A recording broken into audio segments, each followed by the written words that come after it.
জানিয়ে দেব সর্বশেষ আপডেট বাংলা সংবাদ ও শুরুতেই শিরোনাম।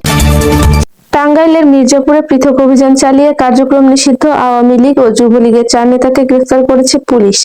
গত রবিবার 28 ডিসেম্বর রাতে উপজেলার ভাওড়া ও আজকানা ইউনিয়নে অভিযান চালিয়ে তাদের গ্রেফতার করা হয়।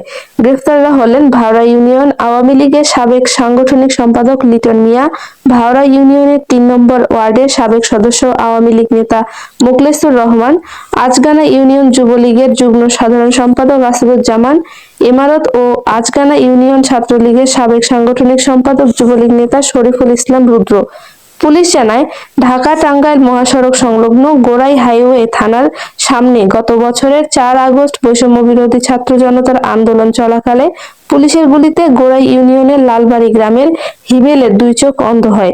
ওই ঘটনায় হিমেলের মা Nasima Begum Tangail senior judicial magistrate Mirzapur আমলি আদালতে পুলিশ, সাংবাদিক, আওয়ামী লীগ নেতাসহ 100 জনের নামে উল্লেখ করে এবং 400 থেকে 500 জনকে অজ্ঞাত পরিচয় আসামি করে মামলা করেন।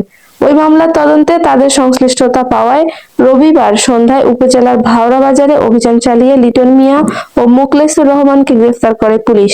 অপরদিকে আসাদুজ্জামান, ইমারতকে হাটুভাঙ্গা বাজার এবং কুড়িপাড়া এলাকা থেকে শরীফুল ইসলাম রুদ্রকে গ্রেফতার করা হয়।